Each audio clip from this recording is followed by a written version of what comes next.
Hello ladies and gentlemen, I am BorderWise and welcome back to From the Depths, Armour Tutorials. And this is probably going to be the final one, barring exceptional circumstances arising. And yes, it's been a while since I've made one of these, and yeah, this is basically the one that's going to wrap most of them up. And this video is going to be all about kinetic armoring, and what I mean by that is armor designed to stop kinetic shells.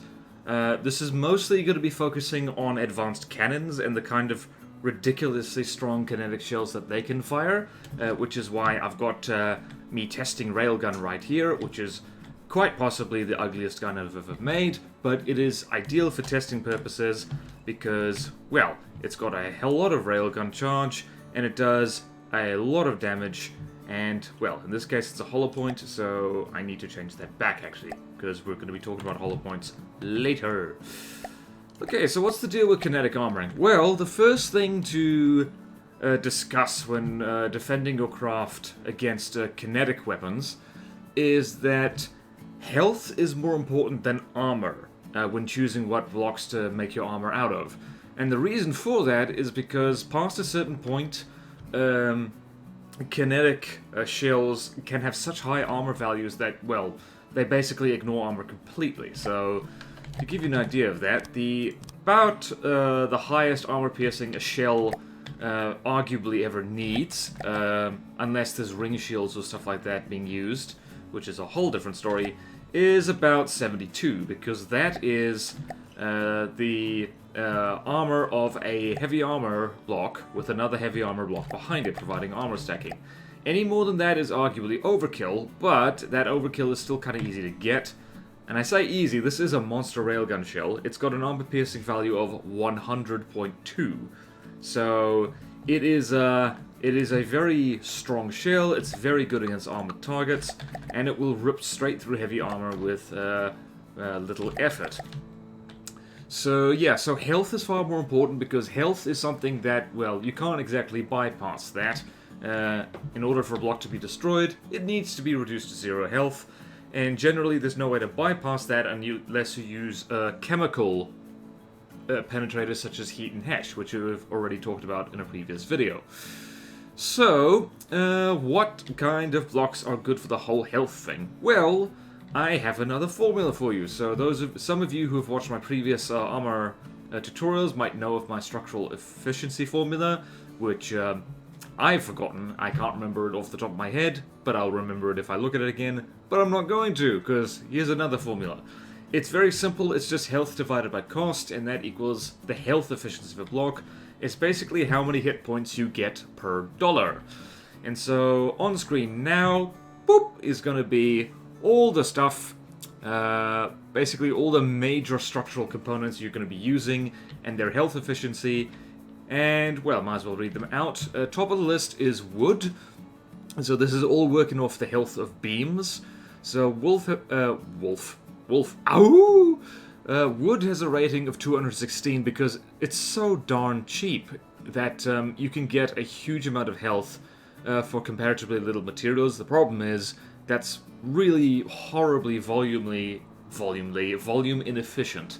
Next on the list is stone, because it's still quite cheap and it has a decent amount of health. Then, surprisingly, there's lead. But then reinforced wood has a score of 90. And once you start to get into metal, it's surprisingly low now. It's a rating of 84, because a lot of the, I guess, cost of metal is due to its armor rating rather than its health. It still has a lot more health than stone or wood or lead or reinforced wood. But yeah, I think the cost is balanced partially around its armor rating, which is pretty high. And then applique has a health efficiency score of about 75. Which is understandable because applique, its whole shtick is that it's got high armor but low health, so that's not too surprising. And then following that is rubber, of all things, with a score of 72. Really, well, that's not surprising because rubber's whole thing is that it is collision proof, but it has terrible armor and actually pretty bad health. And then heavy armor is actually pretty bad. It's got a rating of 60 because you get well, you get about 60 health per material spent. So heavy armor has a lot of health, but again, a lot of the cost of it seems to be to do with its armor rating, which, to be fair, works a lot against anything that isn't a dedicated armor piercer. And then you have, coming up the bottom, you have glass, and then right at the bottom you have truss blocks, which is, whoopsie daisy, which is these things. Lousy health efficiency rating with 50, so again, like, these things have not terrible armor, and they've got a huge amount of other advantages, but for kinetic armoring, you want to really stick with wood or stone, and reinforced wood in a pinch, not lead. Lead is too heavy.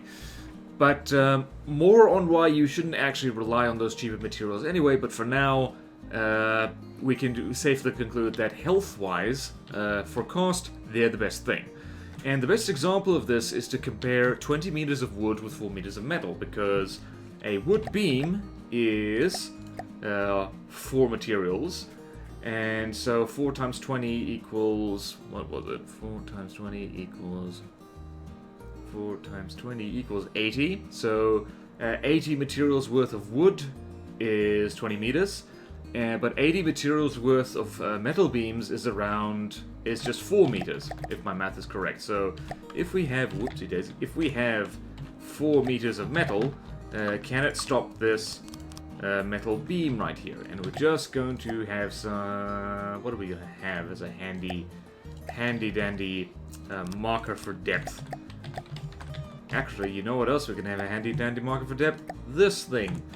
So, keeping in mind that this shell has does about 20,820 kinetic damage, and armor is basically something it ignores completely, it's gonna go straight through this, because this is not enough health, as you can probably notice.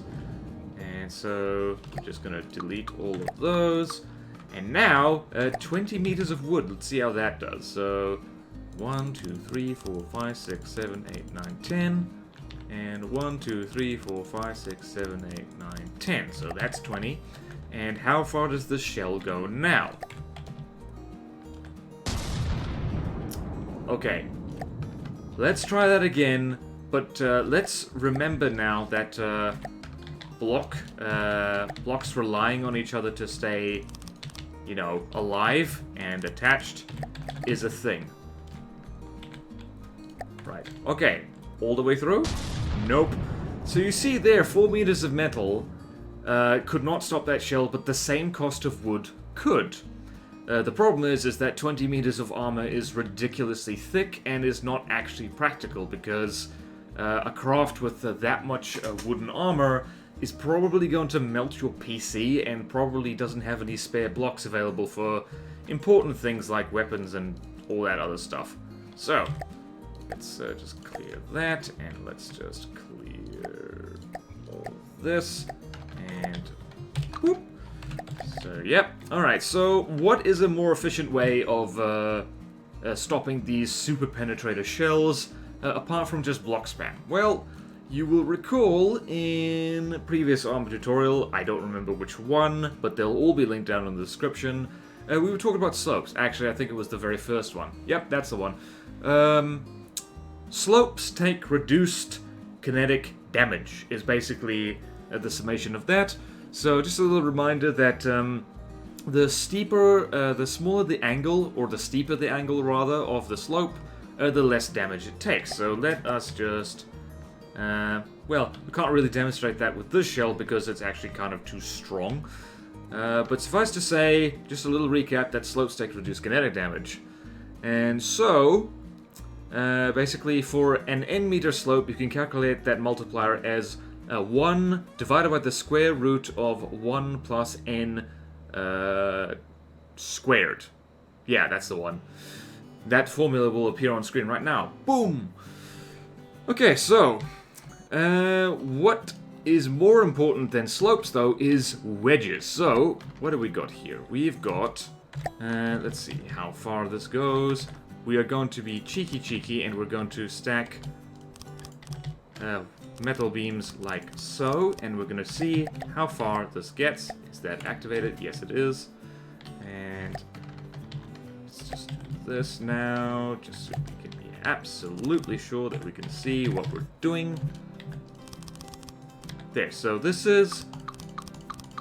how many is that? 1, 2, 3, 4, 5, 6. So 6 times 4 equals 24. Technically 24 meters of metal, but they're stacked kind of badly. And you'll see why I did that just in a moment. We're going to see how far this penetrates.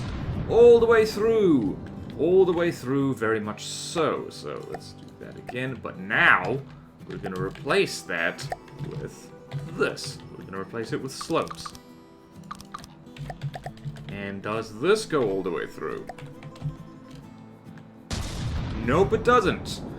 And you'll notice that right here, that shell actually ricocheted off this block, which has been taken to just about 50% health. So, this absolute monster kinetic shell, you can actually use armor to defeat things like this if your armor scheme is good. And this is one of the reasons why internal slopes are such a good idea, and especially handy for front-sided craft, things that point their noses towards the target and maintain that positioning.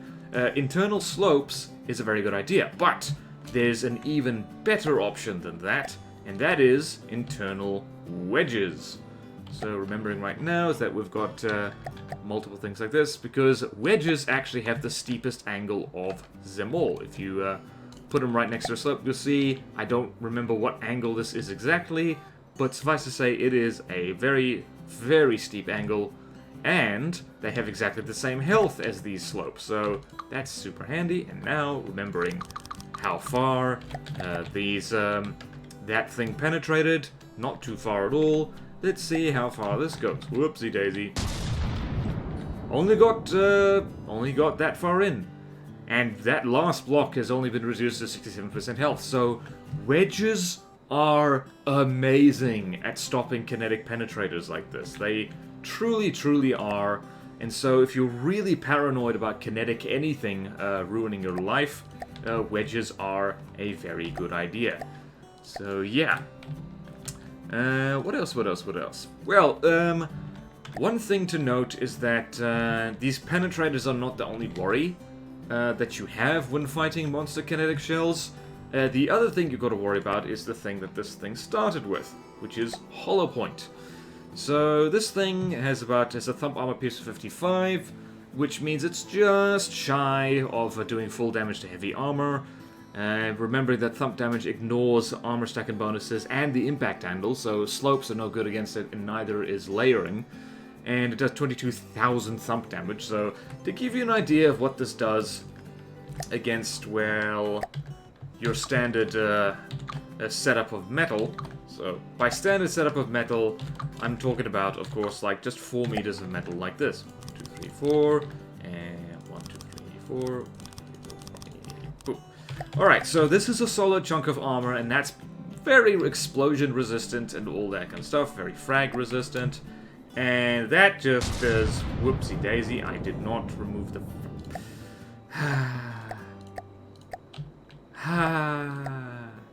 This is a very spur-of-the-moment video. Didn't plan this out very well. Okay, thump damage, please. There we go. So, that did about 7.5 thousand thump damage, and took a massive chunk out of it, and actually penetrated quite deeply. 4 meters of metal, it got through 3 layers, and now if it hits even remotely in the same spot, it's going to rip a hole straight through the hull of whatever poor craft this is. So, how do we deal with this? Well, you can just block spam, but one thing you can do, which is generally a good idea, to prevent that from penetrating too deeply, is have armor gaps. So, if you go here, hopefully this works. Yep. So, we still lost a large chunk of stuff, but this armor layer is still 2 meters thick, so this is yet another reason, aside from heat and hash and explosion buffering, to have air gaps in your armor. It works in real life, and it also works in From the Depths for numerous reasons, and this is one of them. Rather than having a layer of armor, say, 8 meters thick, you could have multiple layers that are just 2 meters, and just stagger them, so to speak. And yeah, that just means that it takes that little bit longer for heavy thump damage to, please pardon the ambulance helicopter in the background, which I'm sure you can hear, doing valuable work, saving lives, but also providing valuable background noise to remind us that we're all going to die someday. Where was I? Ah, yes, so sticking layered air gaps in your armor just adds that little bit of extra time to stop monster hollow-points from just ripping through you. And it's not just shells which can do this, by the way. To give you an idea of what else you have to worry about, this also works on kinetic missiles. So, to give you an idea, so let's go... Actually, we can do this.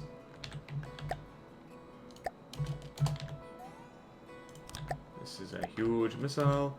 1, 2, 3, 4, 5, and stick a... What are we going to stick here? We're going to stick this on, and we're just going to stick a thumper head on there.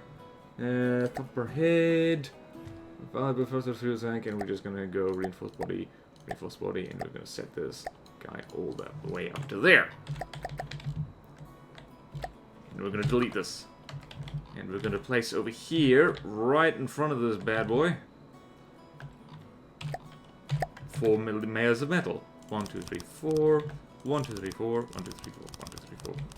Because this thing does a stupid amount of thump damage. So, what, 3,200 times 332? This might delete the entire fortress. So, I believe this fires all weapons. So let's see if it does. So yeah, that is the kind of thing that happens when you have giant thumpy missiles. It hurts a lot, so kinetic armoring applies to missiles as well. And the same thing as before, we can probably turn this off. We can probably turn that off, it's not that handy. So let's see if we can try the same thing again. We're probably going to need a bigger armor gap.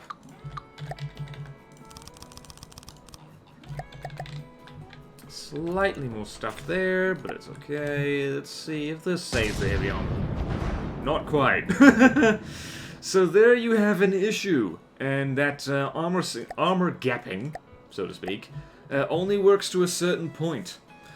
So, what else can you do? What else can you do? Well, one thing is that you can just, well, use heavier materials. So, in this particular case, this freaking missile... Actually, you know what we can do? You know what we can do? This is a super awesome idea. Actually, let's not do that. That is going to mess with me results. Is just use heavier materials. So, go here. Here we go here. In this particular case, armor class does help a lot because it means that thump won't do full damage. So let's see here. What's going to happen with this? This is me doing science on the fly. Ta-da! So this is where heavy armor kind of comes into its own in the late game, and you will notice if you do the campaign in From the Depths that a lot of later craft. So where is our friend? Where is our friend? Where is our... Let's spawn in our friend the Singularity, and you'll see that this is actually a very good example of what kind of craft get used a lot in the later game. It's made almost entirely out of heavy armor, so you'll see it's got kind of this skin of metal on it, but you go in here and you see there's so much heavy armor just all over the place, and it has wedges in here, precisely for the reasons I was talking about earlier. This is to prevent kinetic shells from punching straight to the front of it. This is about as far as they get. And this amount of heavy armor spam, and particularly all these layers of it, is kind of hollow-point proofing, so it stops giant thumper shells or missiles from just tearing right all the way through the craft. This is a very expensive and very heavy option, which is why thruster craft like the Singularity use custom jets to fly. A lot of them. Like, this is an expensive beast. So, if we just, I don't know, if we just blow up the Singularity just for no reason, what else can we do to defend against the nightmare that is serious thump damage? I actually probably should have despawned the Singularity when doing that, but, call me petty, but I love to watch this thing disintegrate. What am I looking at? Listening. Okay, you can... Okay, whatever. Alright, but thankfully, as of a few patches ago, there is a cure for the tyranny of Hollow-Point and Thump damage, and that is, surprisingly, ERA. So, over here we have a flimsy layer of wood, and that's all we got. Like, how do we defend this flimsy layer of wood against this mighty Hollow-Point shell? Well, what happens when we just, actually, I'm just gonna delete you for a hot second. No. Jeez, the Singularity is so laggy. Jeez. Listening. Should have just deleted it. Why am I stuffing up so much? So anyway, what happened when gun meet that? What just happened?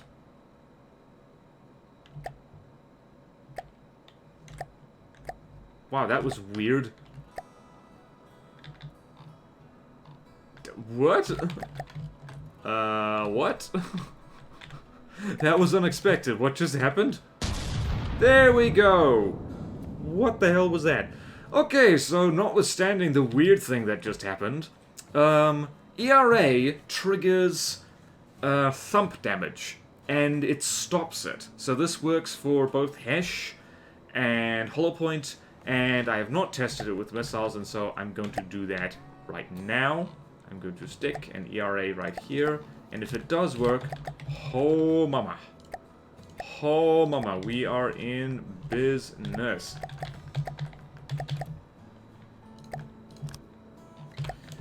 Alright, let's see here. Remembering that this thing can evaporate battleships.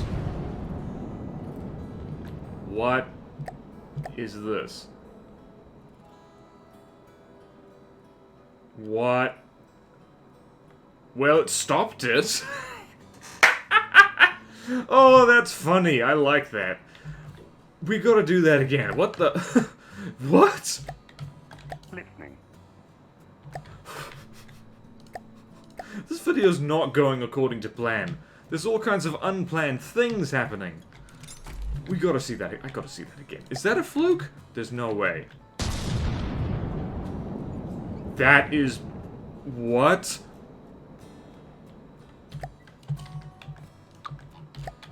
Listening. I'm losing the plot here, guys. No, what the hell, man? Damn it.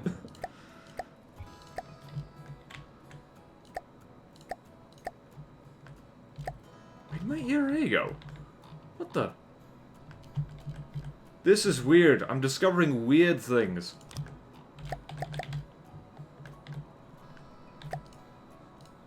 Listening.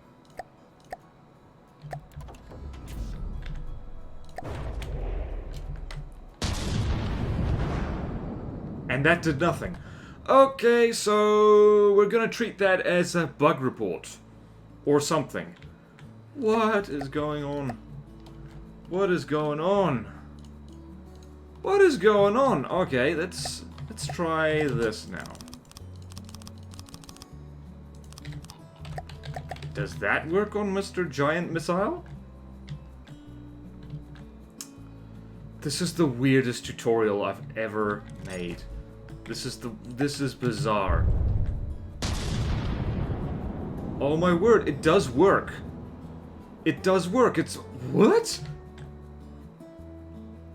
There you go, ladies and gentlemen. ERA works against giant thumper missiles, just... We're not on God mode, are we? No, we're not. That's weird. Okay, it works. Kind of? What the bulls? Okay. A few extra notes on ERA. It does not work on CRAM cannons, so... I mean, like... Kinetic Armouring. Oh, another thing to note about ERA is that it does reduce... it does basically reduce kinetic damage by 2,500. So we'll leave it with no less than 100 damage, which means if you do this, I feel like I'm tripping. Am I tripping, guys? I'm tripping on something. I'm tripping on my brain. So if we go here, and 2,500, so if we put 10 of these here, 1, 2, 3, 4, 5, 6, 7, 8, 9, 10. This should... okay, we're gonna delete you for a hot second. And we're gonna go here, I'm gonna test here, and... only did 100 damage here, so... potentially stacking ARA is, a handy-dandy way to stop super kinetic penetrators as well. So, mixture of slopes, kinetic penetrators, and just all that stuff can work very well. So, ERA and slopes on the outside, wedges on the inside, and yeah, you'll be all good to go. ERA is, I should mention, best used on smaller vehicles, because if you have a giant hull, your CPU might hate you if it's got hundreds of individual 1 meter blocks all over it. And also, thing to mention about ERA, let's just do this. Thing to mention about it is that it only works when hit directly with a shell of any kind. So, if this shell goes whistling straight through that hole, let's convert that back to a thumper head. Hollow point and refill shells, thank you, and test, and ooh, I wonder what's gonna happen. The ERA did nothing, so ERA only works for, well, anything really. There's a long list of things that ERA defends against, but against kinetic shells in particular, really only works when hit directly. Does not work on kinetic shells landing right next to it. And also, I would be remiss not talking about CRAM cannons. Talking about giant kinetic penetrators and stuff like that. So I'm just going to quickly whip up a CRAM cannon. So let's see, do I have... oh, hello. Oh, I forgot about this fella. The Doom Waffle. Wow, I completely forgot about this thing. Alrighty, so let's just reconfigure this guy to be pure kinetic. So let's see, yeah, pure kinetic. And let's just do this. I have not used this thing in a long time. Okay, where is that thing? Predictor. Perfect.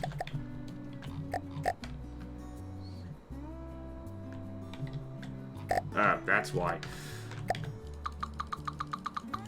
Okay, so can this thing turn? Yes, it can. Perfect.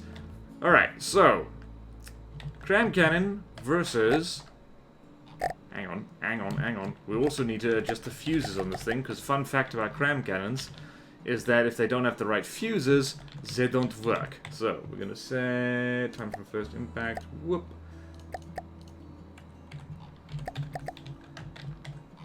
And I wonder, will this work against the ERA?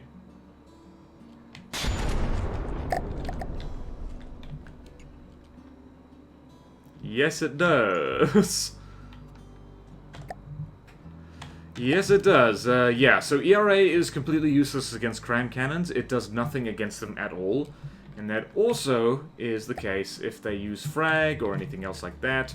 So, the CRAM cannons are, weirdly enough, one of the major things to worry about when dealing with extreme amounts of kinetic damage because, well, they do so much kinetic damage.